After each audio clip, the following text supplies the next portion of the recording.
Michelle sits frozen as the founder's son-in-law, Jack Thompson, slams his fist on the desk. I don't approve Junkets. You're fired, he snarls, though the Paris conference is crucial for their medical research grant.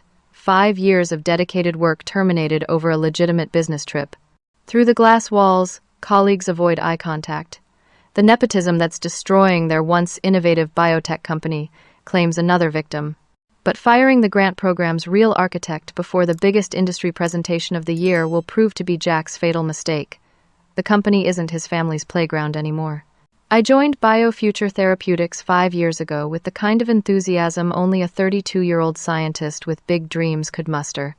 Back then, the company occupied a modest building in the biotech corridor outside Boston, and our team of 20 passionate researchers worked long hours fueled by takeout and the genuine belief we could change lives. Dr. William Foster, our founder and my personal hero since graduate school, interviewed me himself.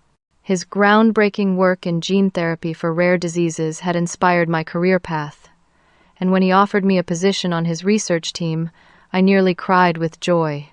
Michelle, he'd said, his eyes twinkling behind wire-rimmed glasses, I think you'll help us make history. Those first 3 years were everything I'd hoped for in my career. Our small team collaborated closely, celebrated minor breakthroughs with cheap champagne, and supported each other through failed experiments. Dr. Foster knew everyone by name and regularly joined our lab discussions, offering insights without undermining the team leaders. His humility and scientific brilliance created a culture where innovation thrived. Everything changed 2 years ago when Jack Thompson joined as Chief Operating Officer. As Dr. Foster's son-in-law, his arrival raised eyebrows, but we gave him the benefit of the doubt. Maybe he had hidden talents we hadn't seen in his sparse resume, which highlighted a business degree from a middling university and a brief stint at a pharmaceutical sales company. Jack will help us manage our growth, Dr. Foster explained during the all-hands meeting. His enthusiasm seemed forced, and rumors circulated that the board had pressured him to bring Jack on after our first major round of funding. As we expand, we need someone focused on operations while I concentrate on the science. Within 6 months, the atmosphere shifted dramatically. Our open-door policy morphed into scheduled meetings. Expense approvals that once took days now languished for weeks. Jack insisted on signing off on everything personally, creating bottlenecks that slowed our research. Worse, he began questioning scientific decisions he wasn't qualified to evaluate. My direct supervisor, Dr. Sarah Collins, shielded our team as best she could.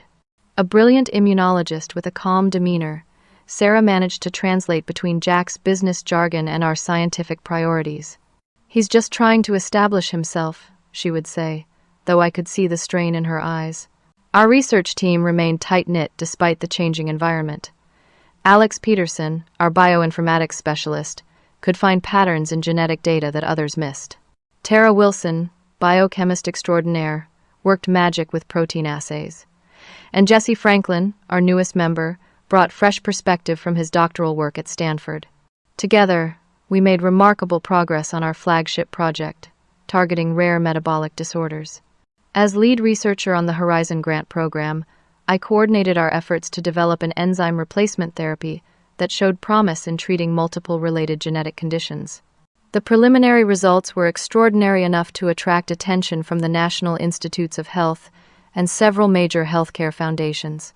Our treatment could potentially help thousands of patients who currently had no options. Despite our scientific success, I couldn't ignore the troubling changes around us. Executive offices were renovated with luxury furniture while lab equipment requests were denied. New hires increasingly had connections to Jack rather than qualifications. The transparent salary structure that had been a point of pride disappeared behind new confidentiality policies. Last Tuesday, I was working late, analyzing data from our latest trial when I needed some historical budget information for my grant report. The shared drive was disorganized since our longtime administrator had been replaced by Jack's college roommate, and I clicked through several folders searching for the right files. That's when I saw the spreadsheet wasn't password protected. It shouldn't have been accessible to me at all. The document detailed current salaries, and my stomach dropped as I scrolled through the list. Jack had hired 6 people in the past year, all with the last name Thompson or connections to his previous company with salaries nearly double those of more qualified team members. While our lab struggled with budget cuts and delayed equipment purchases, Jack's brother-in-law earned a six-figure salary as a strategic consultant with no discernible responsibilities. His former fraternity brother now headed HR despite no prior experience. And most egregiously, his 24-year-old nephew, with only a bachelor's degree in communications, earned more than our PhD researchers. I stared at the screen, hands shaking with anger. This wasn't just unfair, it was undermining everything we were trying to accomplish. People were suffering while waiting for treatments we could develop faster with proper resources that were being diverted to Jack's friends and family while our research stalled. I closed the file, unsure what to do with this information. Reporting it seemed risky. Jack had already managed to sideline several employees who questioned his decisions. But saying nothing felt like betraying our mission and the patients counting on us. I had no idea that within days this discovery would become ammunition in a battle I never intended to fight. A battle that would cost me my job but ultimately save the company's soul. Our Horizon Grant research targeted a family of genetic disorders that affect the body's ability to process certain proteins, leading to progressive damage in multiple organ systems. Most patients are diagnosed as children and face a shortened lifespan with diminishing quality of life. Current treatments only address symptoms, not the underlying cause. My team's breakthrough came when we identified a novel approach to enzyme replacement that used a modified viral vector to deliver a functioning gene directly to affected cells. In layman's terms, we created a harmless virus that carried instructions to fix the broken machinery inside patients' cells. What made our approach revolutionary was its adaptability. The same delivery system could be customized for several related disorders, potentially treating multiple rare diseases with one foundational therapy. After 3 years of development and promising animal trials, we were ready to present our findings to the scientific community and potential funders. The annual Global Health Innovation Conference in Paris was the perfect venue, an international gathering of researchers, pharmaceutical companies, and healthcare investors, specifically focused on breakthrough treatments. This could be the tipping point for the entire program, Sarah explained during our strategy meeting. If we secure the extended grant funding, we can move to human trials within the year. I spent weeks preparing my presentation, distilling complex science into compelling visuals and clear explanations. The preliminary data exceeded even our optimistic projections. In mice models, the treatment had reversed disease progression and restored normal function with minimal side effects.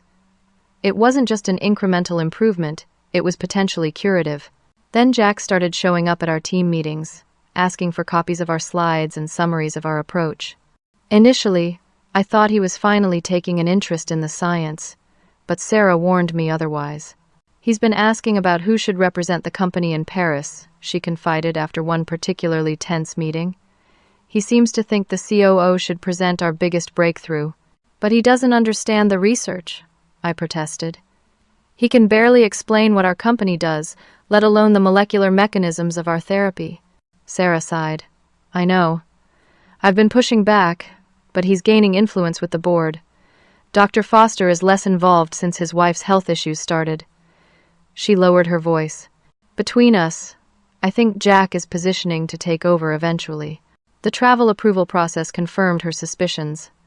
Despite being the lead researcher and named grant holder, my request to attend the Paris conference languished unsigned on Jack's desk. When I followed up, his assistant gave vague excuses about reviewing conference ROI and new travel policies. Meanwhile, I learned through office gossip that Jack had approved trips for 3 of his recent hires for business development at luxury resorts. The double standard was infuriating. Our legitimate scientific conference labeled a junket, while his cronies enjoyed actual junkets at company expense. I sought clarity from our company policy manual, only to discover that the travel approval procedures had been recently amended. Previously, department heads could approve professional development travel. Now, everything required an executive signature, specifically Jack's. As the conference date approached with no approval forthcoming, Sarah took matters into her own hands. She called me into her office, closed the door, and spoke frankly. Michelle, I wasn't going to tell you this yet, but I've been forced to resign. Jack created a new position above me and hired his wife's college roommate, someone with a master's in business and zero scientific background to oversee all research activities. My shock must have shown on my face.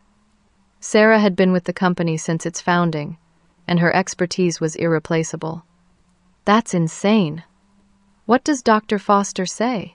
He's rarely here anymore, and when he is, Jack runs interference. I'm not sure Foster fully understands what's happening. She pulled out a folder. But I'm not leaving without ensuring our work continues. I've signed your travel authorization as my final official act. The company policy actually allows for department head approval in absence of executive response within 10 business days, which we've now exceeded. She handed me the properly executed forms, hotel reservations, and flight confirmations. I've also been in contact with Maxwell Reed. The name sent a jolt through me. Maxwell Reed was the lead investor who had provided our initial funding after a personal connection to a family affected by one of our target diseases. His venture capital firm specialized in biomedical innovations, and his support gave our small company instant credibility. Reed has concerns about recent management changes, Sarah continued. He's been asking questions about research progress that Jack has deflected. He'll be at the Paris conference specifically to see your presentation. Does Jack know that? I don't believe so.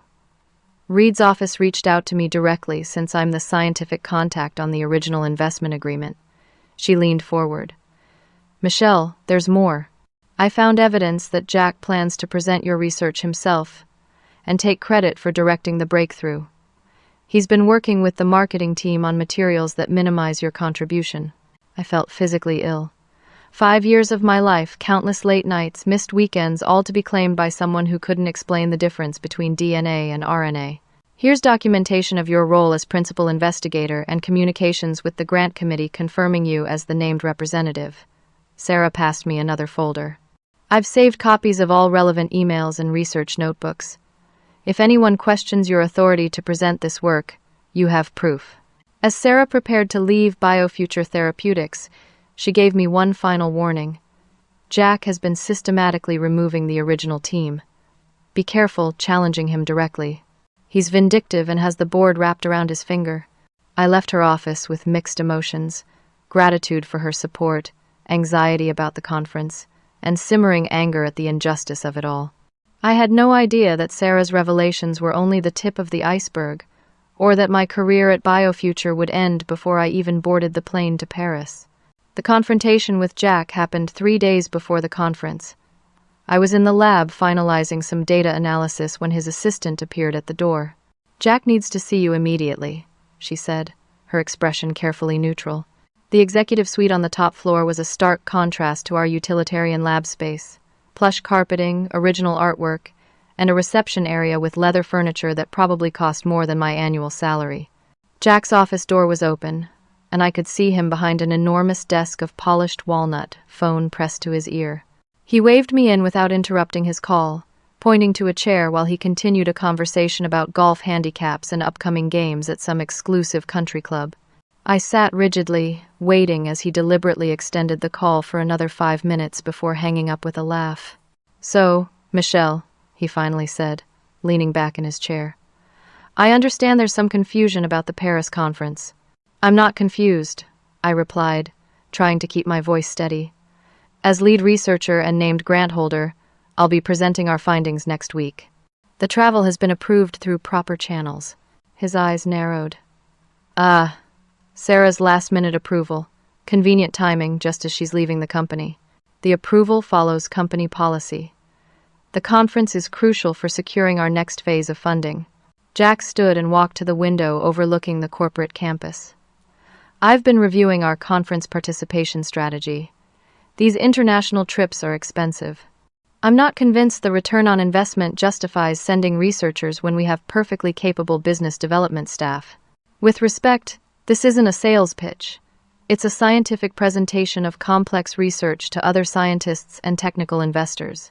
They'll expect detailed questions to be answered by someone intimately familiar with the work. Yes, well, he turned back to face me. I've decided to send Troy Matthews instead. The name was unfamiliar. Who is Troy Matthews?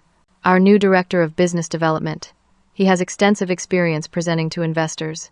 Does he have any scientific background? Any familiarity with enzyme replacement therapy or gene vectors? I couldn't keep the incredulity from my voice. Jack waved dismissively.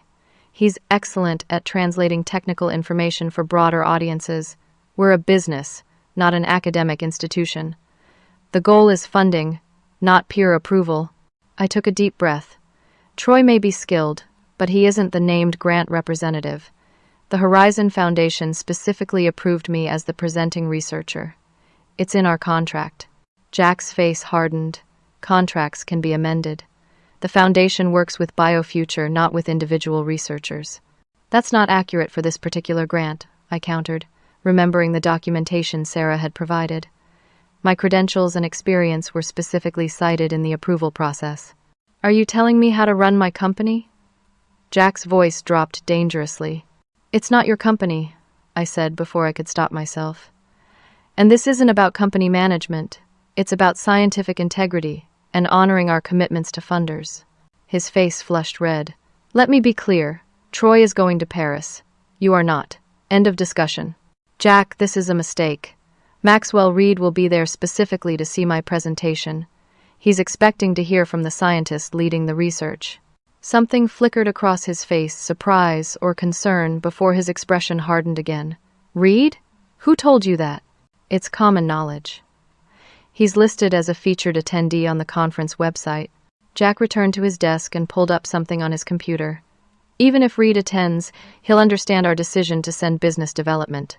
Now, about Troy, he'll need your presentation materials and briefing notes. The implication was clear. Not only was I being sidelined, but this Troy person would be presenting my work as if it were his own, or worse, as if Jack had directed the breakthrough. I can't do that, I said firmly. I won't enable scientific misrepresentation. Jack looked up sharply. Excuse me? Presenting someone else's research without proper attribution is unethical. It would violate scientific norms and potentially damage the company's reputation in the research community. You work for this company. Your research belongs to this company, he said slowly, as if explaining to a child. You don't get to decide how we present our intellectual property. Actually, grant-funded research has specific attribution requirements. The Horizon Foundation mandates transparency about who conducted the work. Jack's patience snapped. This is not a debate. You will provide Troy with everything he needs by end of day, or there will be consequences. I stood my ground. I cannot ethically do that. I'm happy to meet with Troy and explain the science to him, but he cannot present as if he or you led this research. Jack slammed his hand on the desk. This is insubordination. You seem to forget who signs your paycheck. And you seem to forget that scientific reputation matters in this industry, I shot back. How will investors react when they learn BioFuture misrepresents its research? His eyes went cold. Is that a threat? It's a fact. Science depends on trust and accuracy. Jack stood abruptly. I don't approve junkets for difficult employees with inflated egos.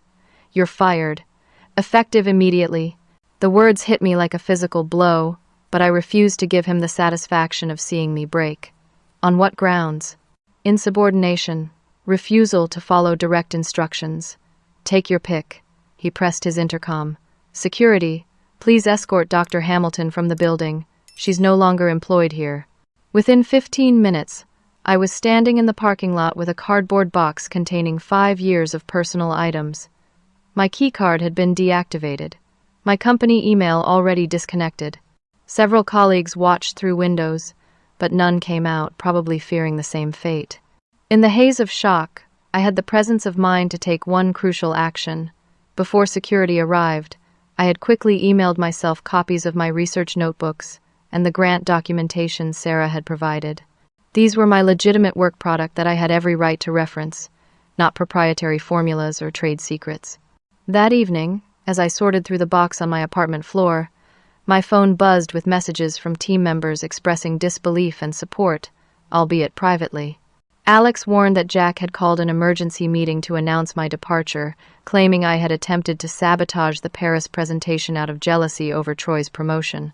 Between the personal items in my box was a folder I didn't recognize. Opening it revealed financial documents with a sticky note in Sarah's handwriting. Found these while cleaning out my office. Thought you should see them. Be careful. As I reviewed the papers, my hands began to shake. They detailed how Jack had been systematically misrepresenting research milestones to investors, claiming progress that hadn't yet occurred.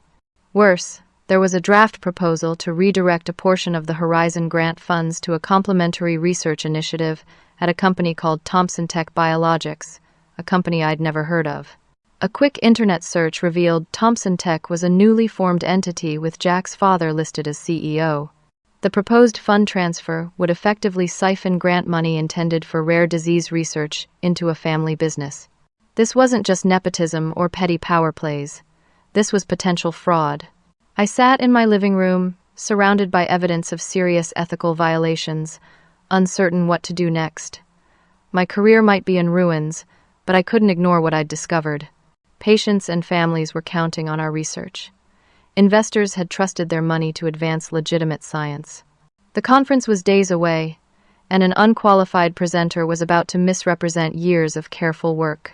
As anger replaced shock, a determination grew within me.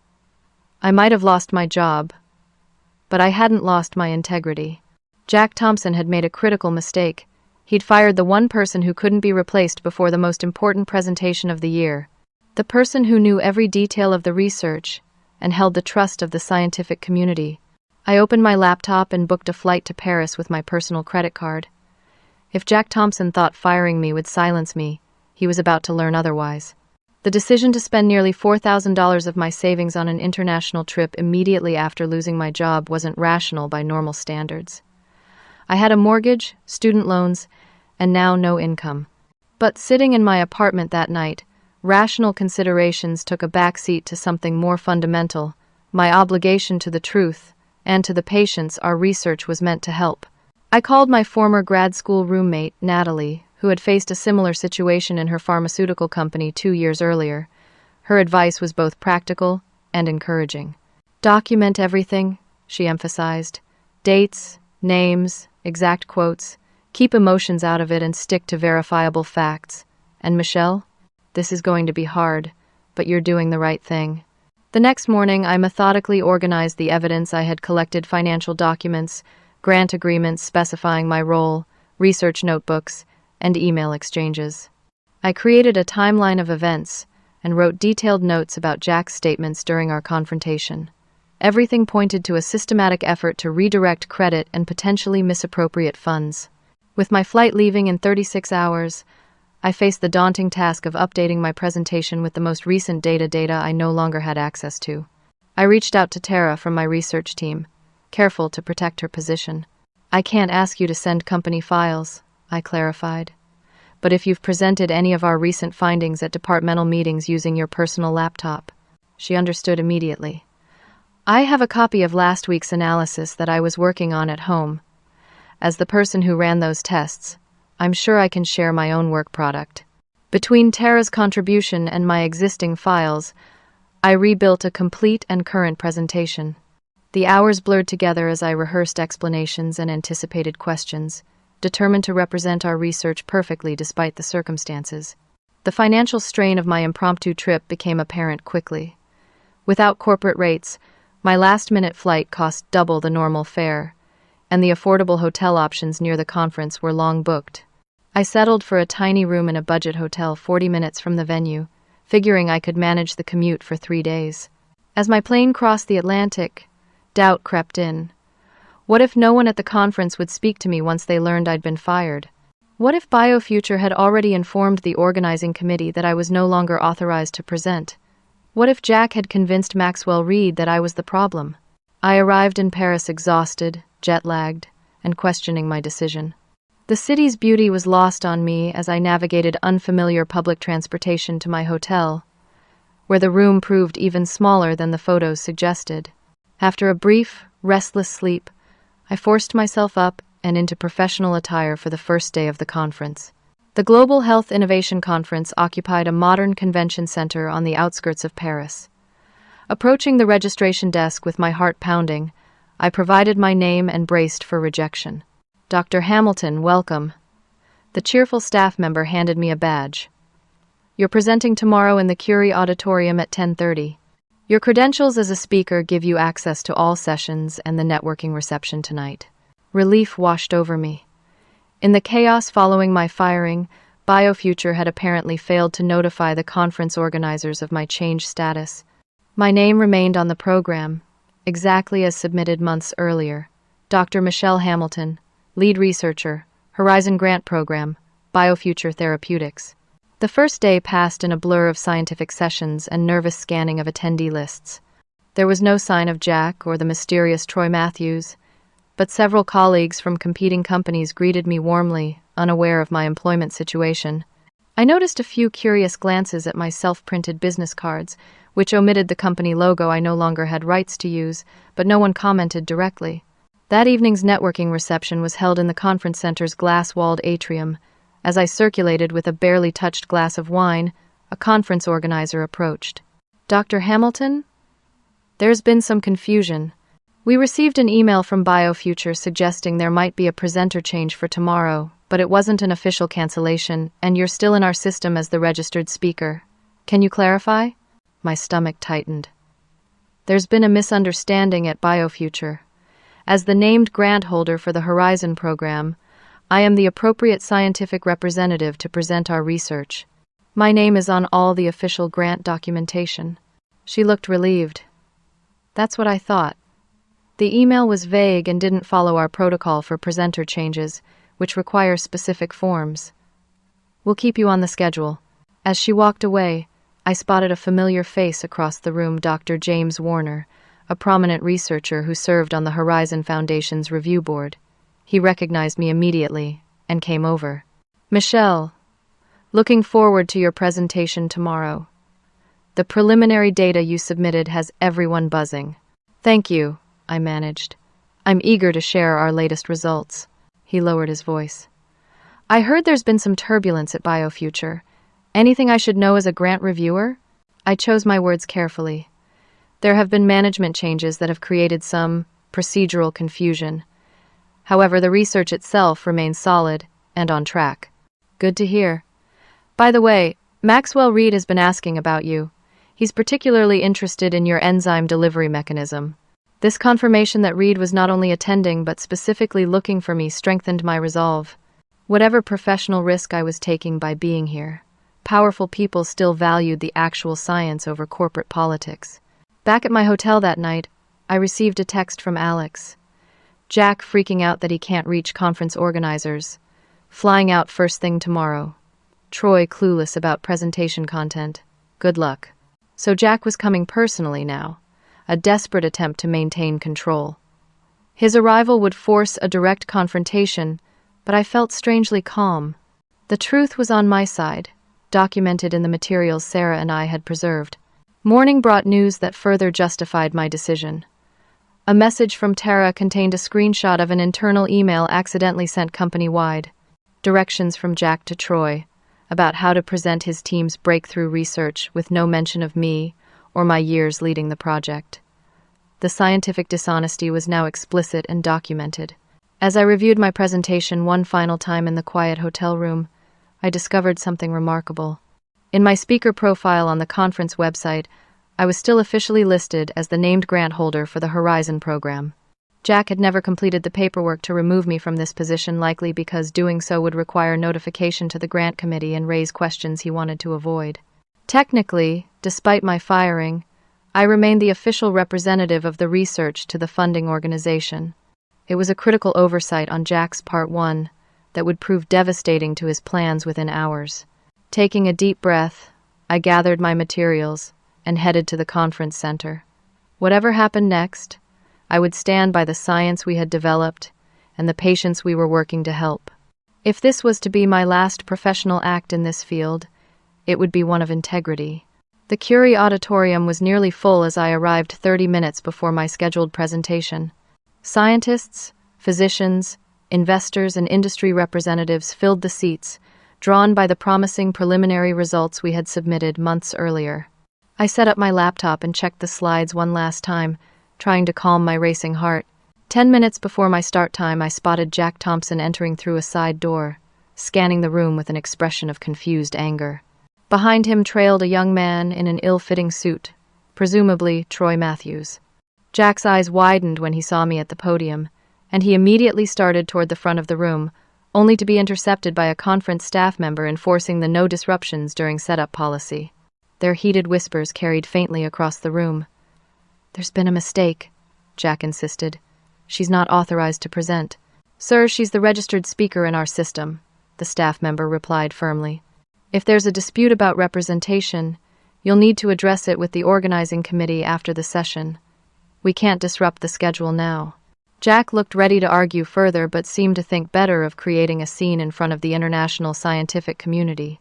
He and Troy reluctantly took seats in the back row, Jack furiously typing on his phone, likely trying to find someone with authority to remove me. At precisely 10:30, the session chair introduced me. "Our next presenter is Dr. Michelle Hamilton, lead researcher for the Horizon Grant Program at BioFuture Therapeutics. Dr. Hamilton will be sharing groundbreaking results from their novel enzyme replacement therapy, targeting multiple rare genetic disorders." As I stepped to the podium, I momentarily met Jack's glare from the back of the room before turning my attention to the audience of peers and potential funders who had come to hear about science, not corporate politics. "Thank you for that introduction," I began, my voice steadier than I expected. "Today, I'm presenting the culmination of 5 years of research by our dedicated team at BioFuture Therapeutics. For the next 40 minutes, I lost myself in the science explaining our approach to enzyme replacement, the innovative delivery system, and the remarkable results from our animal studies. The data spoke for itself: significant functional improvement, minimal side effects, and potential applicability across a family of related disorders. I carefully acknowledged my team members by name and their specific contributions, giving credit where it was due. The audience responded with increasing engagement, nodding at key points, leaning forward during the results section, and filling the Q&A period with thoughtful questions that demonstrated genuine interest. I answered each query with confidence, drawing on my intimate knowledge of every aspect of the research. From the corner of my eye, I could see Jack shifting uncomfortably as it became evident that Troy could never have presented this material convincingly. As the Q&A concluded, an older gentleman in the third row stood and approached the podium. With a shock, I recognized Maxwell Reed, one of the most influential biomedical investors in the industry, and BioFuture's lead financial backer. "Excellent presentation, Dr. Hamilton," he said, extending his hand. "I'd like to discuss your findings further. Would you join me for lunch?" "I would be honored, Mr. Reed."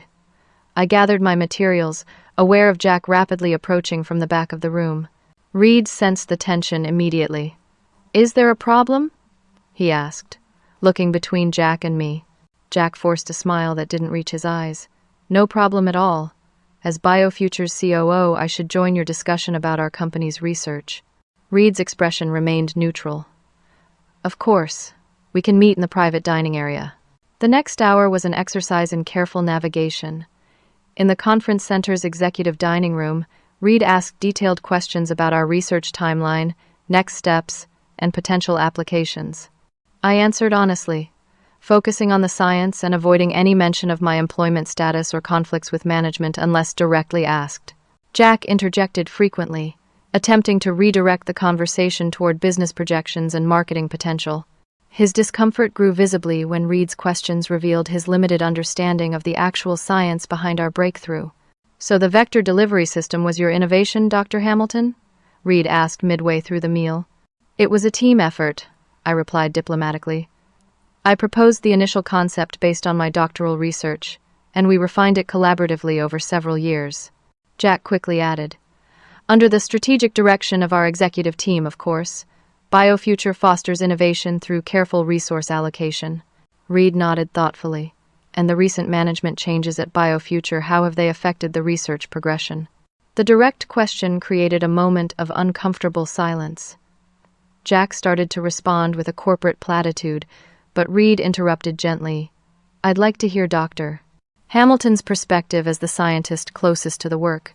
Put on the spot, I chose my words with extreme care. Any organizational change creates adjustment periods. Our research team remains committed to advancing this therapy toward human trials as efficiently as possible. "I see." Reed turned to Jack. "I was surprised to hear about Sarah Collins' departure. She was highly respected in the field." Jack shifted in his seat. "A mutual decision." Biofuture is evolving, and not everyone adapts to growth equally well. Reed's expression suggested he wasn't entirely convinced.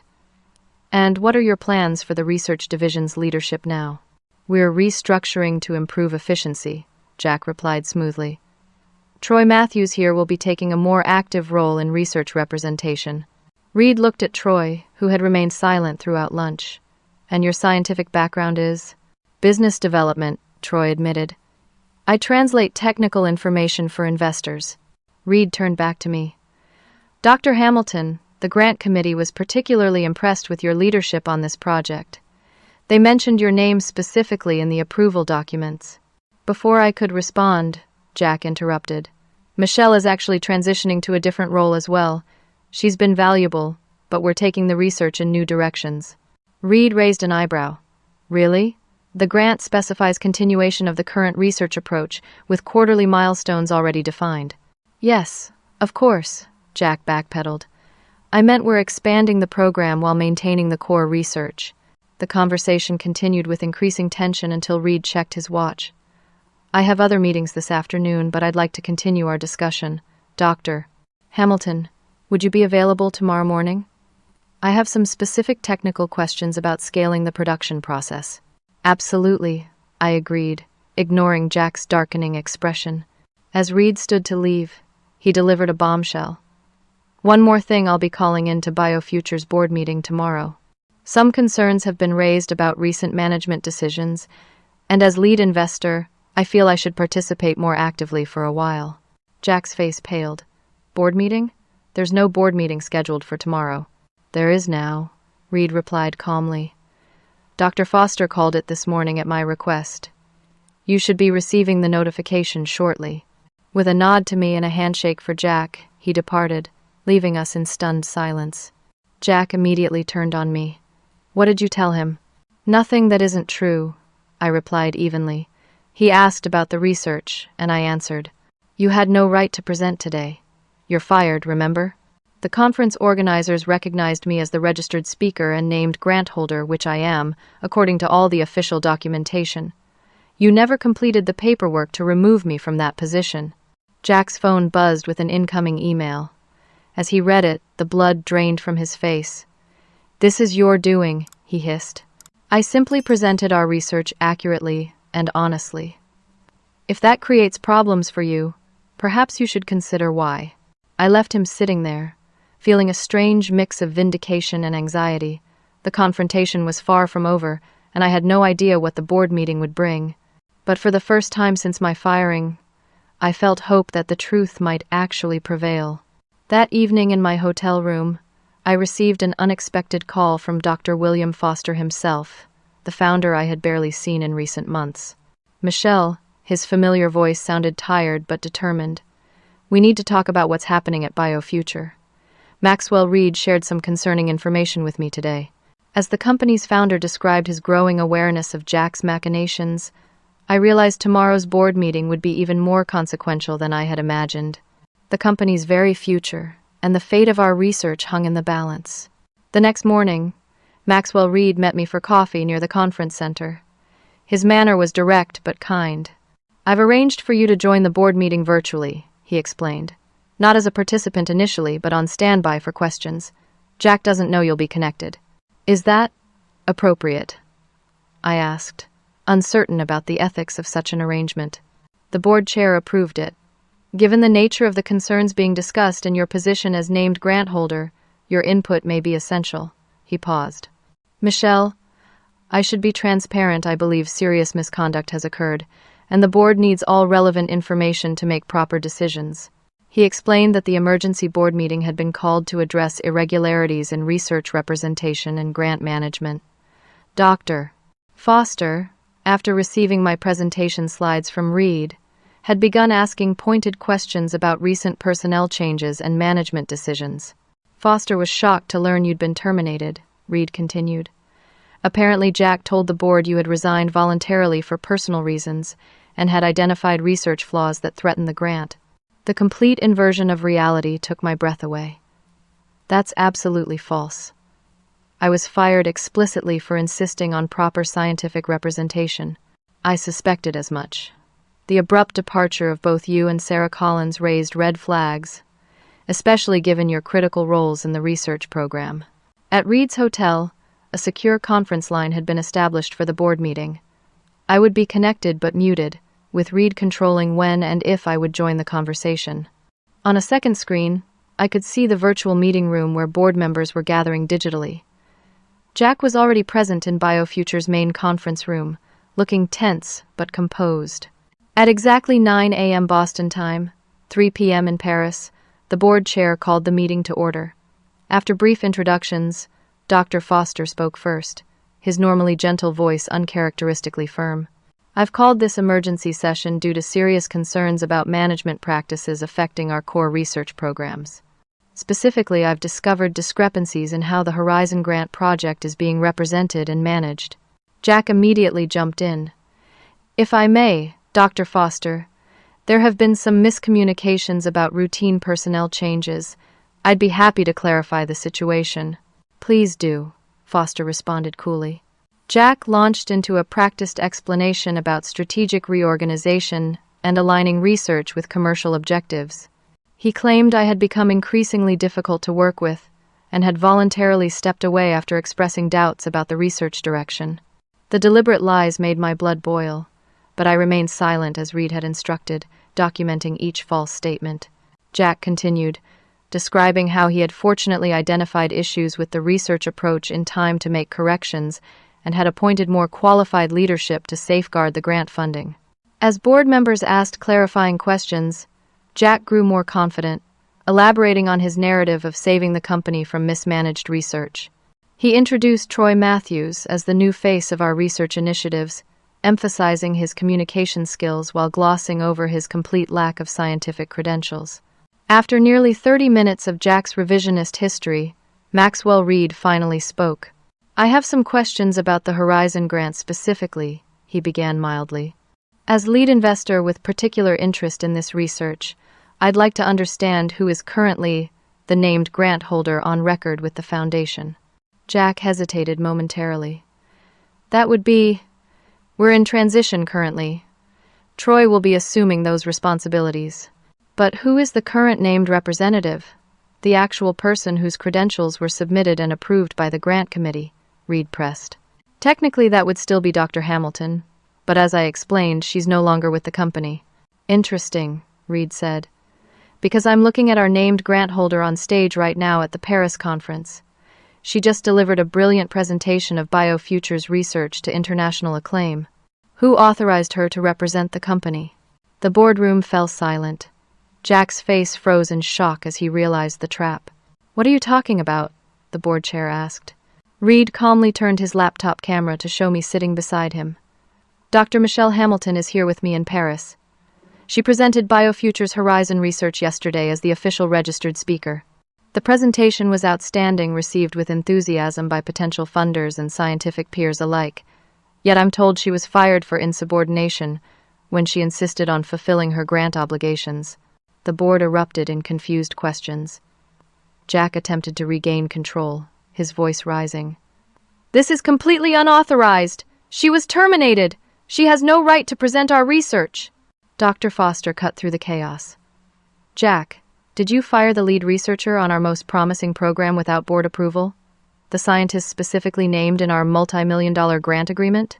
It was a necessary personnel action within my authority as COO, Jack insisted. And did you then misrepresent her departure to this board as a voluntary resignation? Jack's confidence visibly wavered. I simplified a complicated situation. Reed spoke again. With the chair's permission, I'd like Dr. Hamilton to address the board directly. After receiving approval, Reed unmuted my line. Dr. Hamilton, please explain the circumstances of your departure from BioFuture.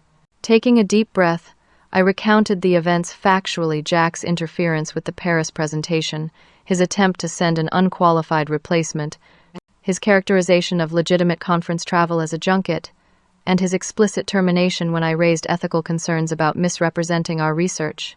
I have documentation supporting everything I've stated, I concluded, including emails, the official grant agreement specifying my role, and records of proper travel approval through Dr. Collins. The board chair asked pointed questions about timeline and policies, which I answered directly. Then Dr. Foster dropped another bombshell. While investigating these concerns, I discovered something deeply troubling, he said. Draft documents proposing reallocation of Horizon grant funds to a company called Thompson Tech Biologics, a company owned by Jack's father. Jack's face went ashen. That was just a preliminary exploration of a potential collaboration. Nothing was finalized.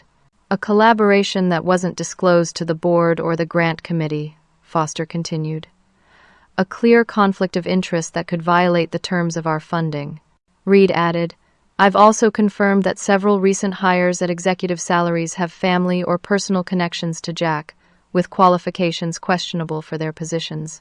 As the evidence mounted, Jack's defenses crumbled. The board members' expressions shifted from confusion to concern to outright anger. This wasn't just about one personnel decision gone wrong. It was a pattern of nepotism, misrepresentation, and potential financial misconduct that threatened the company's integrity and future. After nearly 2 hours of increasingly damning revelations, the board chair called for a brief recess. When they returned, their decision was unanimous. Jack Thompson was suspended pending a full investigation, with termination likely once legal reviewed the evidence. Dr. Foster looked directly at the camera connecting to Paris. Dr. Hamilton, on behalf of the company I founded, I offer my sincere apologies. This should never have happened. Would you consider returning to BioFuture to continue your important work? The question caught me off guard. After everything that had happened, could I go back? My research was there, my team, years of work toward helping patients with few other options. But I also knew the company needed significant changes to restore its scientific integrity. I would need to consider what structural protections would be in place to prevent similar situations in the future. I replied carefully. Foster nodded. A fair concern. I would welcome your input on those protections as part of rebuilding trust. As the meeting concluded, Jack sat motionless, his career imploding around him. The board had requested he remain for the full meeting, but instructed security to escort him from the building immediately afterward and revoke all his access. The swift, decisive response surprised me.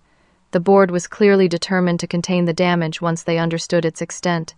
Reed turned to me as we disconnected from the call. Well done. Integrity won today. I felt exhausted but vindicated. What happens now? That, he smiled, is largely up to you. The weeks following the board meeting brought sweeping changes to BioFuture Therapeutics. Jack Thompson was officially terminated for cause, along with several of his nepotistic hires. The board commissioned an independent audit of all financial decisions made during his tenure, resulting in the unwinding of several questionable contracts and arrangements. Dr. Foster temporarily resumed leadership of the company, his passion for the science rekindled by the crisis. When he called to personally ask me to return, we had a long, candid conversation about what went wrong and how to prevent similar problems in the future. I bear significant responsibility, he admitted. I stepped back too much, trusted the wrong person, and lost sight of the company's core mission. That won't happen again. My return was conditioned on several key reforms: a restructured reporting system where research leaders had direct board access, an ethics committee with actual authority, transparent salary structures based on qualifications rather than connections, and most importantly, my promotion to research director, with expanded autonomy over scientific decisions. We need those changes and more, Foster agreed readily. This company was founded on scientific integrity. We need to rebuild that foundation. I returned to BioFuture 3 weeks after the Paris conference to a dramatically different environment. The executive suite had been converted back to laboratory space. Meetings were focused and productive. The artificial barriers between departments disappeared, replaced by collaborative problem-solving. Sarah Collins also returned in a new role as Chief Scientific Officer, providing experienced leadership above my research director position. Together, we implemented rigorous protocols for research documentation, credit attribution, and communication with funders and investors. The aftermath of Jack's departure revealed even more extensive problems than initially suspected. Financial records showed he had been systematically misleading investors about research milestones while diverting resources to projects that would benefit his family connections. Several pending patents had incorrectly assigned inventors, attempting to minimize my team's contributions while elevating Jack's role.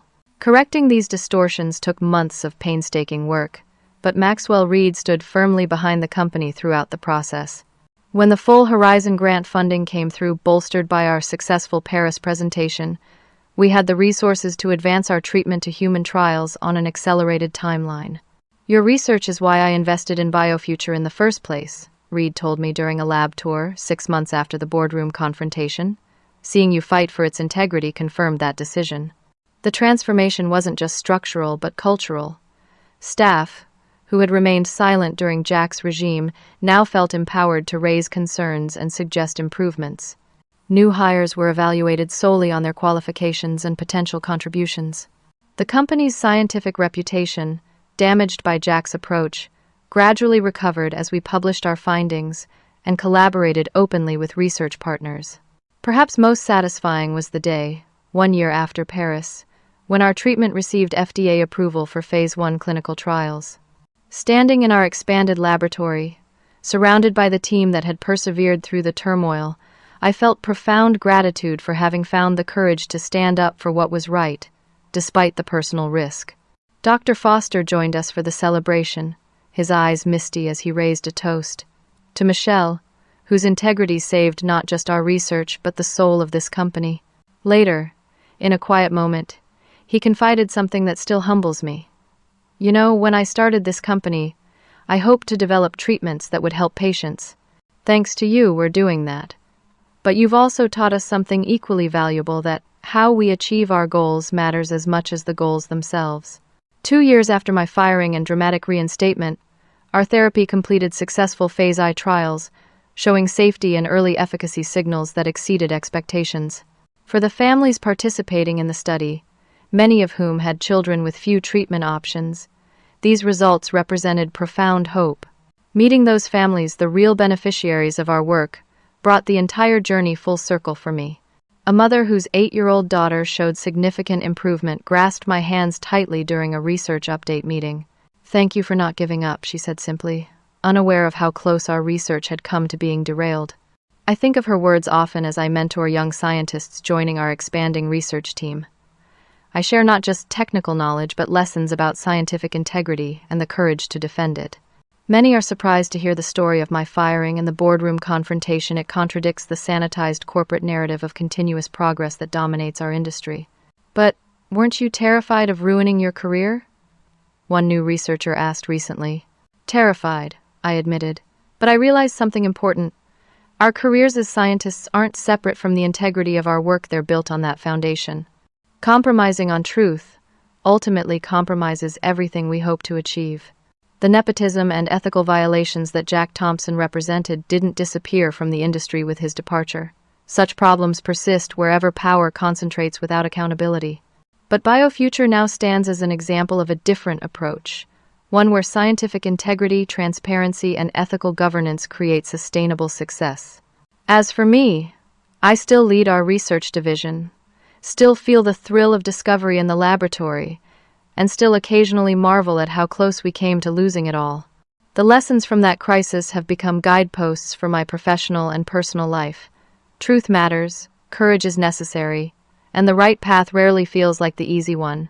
Have you ever faced a moment where standing up for what's right seemed impossibly difficult? Where the personal cost of integrity seemed too high? I'd love to hear your stories in the comments below. And if this journey resonated with you, please like this video, subscribe to the channel, and share with others who might find encouragement in knowing that sometimes, just sometimes, integrity wins.